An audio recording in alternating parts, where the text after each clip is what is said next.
Hello बच्चा लोग, कैसे हैं आप लोग। आशा करते हैं आप सभी लोग स्वस्थ होंगे और जहां होंगे बहुत मस्त होंगे।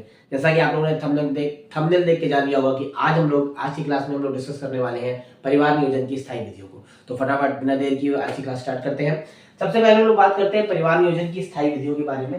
तो परिवार नियोजन की जो स्थायी विधि होती है बच्चा, इस विधि को हम लोग शल्य चिकित्सकीय विधि भी कहते हैं। परिवार नियोजन की स्थायी विधि को बेटा शल्य चिकित्सकीय विधि भी कहते हैं, क्योंकि बेटा ये विधि जो होती है, ये विधि प्रशिक्षित डॉक्टर, क्या होता है, ट्रेन्ड डॉक्टर जो होते हैं, प्रशिक्षित डॉक्टर की देखरेख में दी जाती है। इसलिए इसे हम लोग क्या बोलते हैं, शल्य चिकित्सकीय विधि बोलते हैं। कभी कभी क्वेश्चन आ जाता है कि describe the surgical method of family planning, ठीक है ना। तो कभी कभी सीधे पूछ सकते हैं कि शल्य चिकित्सकीय विधि के बारे में लिखें। अब यह विधि बेटा दो प्रकार की होती है। एक पुरुष नसबंदी, इसको हम लोग बोलते हैं वैसेक्टोमी, और दूसरी होती है महिला नसबंदी, उसको बोलते हैं ट्यूबेक्टोमी। और बेटा ये दोनों ही जो टॉपिक है, ये हाई स्कूल और इंटर के एग्जामिनेशन के लिए बहुत इंपॉर्टेंट है, ठीक है। तो हम लोग सबसे पहले डिस्कस करते हैं पुरुष नसबंदी की। क्या बात करते हैं, पुरुष नसबंदी, ठीक है। ये आप फिगर देख रहे होंगे, बोर्ड पर फिगर आया हुआ है। इसमें आप देख पा रहे हैं कि पुरुष नसबंदी में क्या किया गया है कि जो पुरुष की शुक्रवाहिनी नलिकाएं हैं, क्या किया गया है, जो शुक्रवाहिनी नलिकाएं हैं, इनको काट कर क्या कर दिया गया, बांध दिया गया है। अब क्या होगा, इससे फायदा क्या है, इससे स्पर्म तो रिलीज होंगे, शुक्राणु तो निकलेंगे, लेकिन वो बाहर नहीं आ पाएंगे, जिससे क्या होगा, निषेचन पूर्ण नहीं होगा। यानी इस विधि में क्या करते हैं, इस विधि में शुक्रवाहिनी नलिकाओं को काटकर बांध देते हैं। इस विधि में क्या करते हैं, शुक्रवाहिनी नलिकाओं को काटकर बांध देते हैं, जिससे क्या होता है कि इस विधि में शुक्रवाहिनी नलिकाओं को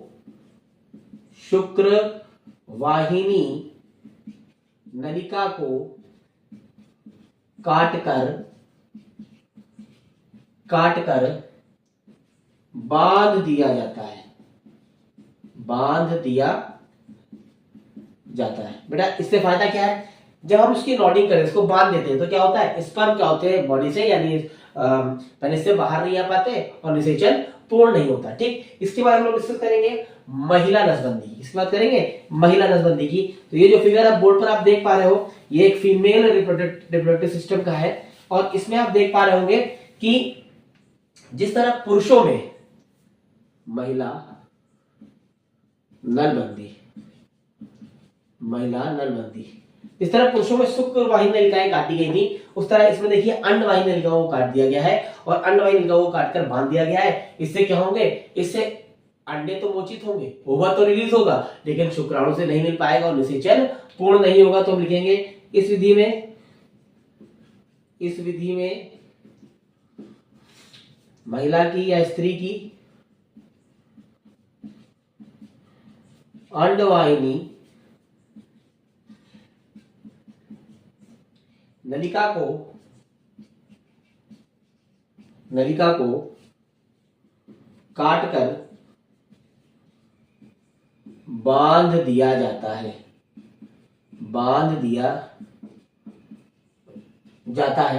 जिससे क्या होते हैं, जिससे अंडाणु शुक्राणु से नहीं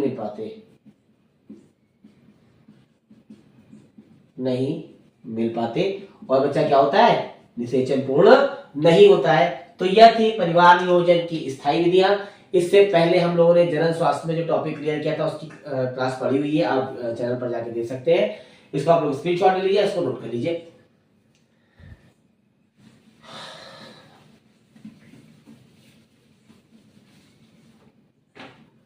एमटीपी, क्या करते हैं, एमटीपी, इसको बोलते हैं मेडिकल टर्मिनेशन ऑफ प्रेगनेंसी, यानी सगर्भता का चिकित्सकीय समापन,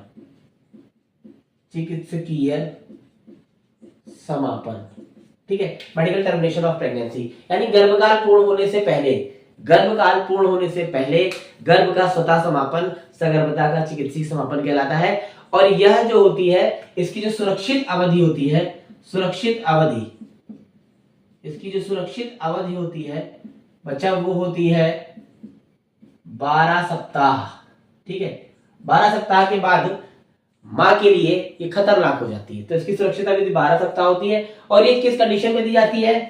बलात्कार के केस में, बलात्कार के केस में, अनचाहे गर्भ के केस में, अनचाहे गर्भ के केस में, और कभी कभी कब होती है? जब गर्भस्थ शिशु में कोई गुणसूत्रीय विकार उत्पन्न हो, गुणसूत्रीय विकार उत्पन्न हो, ठीक है। इस दशा में एमटीपी दिया जाता है। तो आज की क्लास यहीं पर कंप्लीट करते हैं। अगर ये क्लास आपको अच्छी लग रही है तो अपने दोस्तों में इसको शेयर करें, चैनल को सब्सक्राइब कर लें, वीडियो को लाइक कर लें और वीडियो को लास्ट तक जरूर देखें, बीच में मत छोड़ें। अगर आप बीच में छोड़ देंगे तो इंपॉर्टेंट टॉपिक मिस कर देंगे। और अपने पॉजिटिव कमेंट बॉक्स में जरूर छोड़ें। धन्यवाद।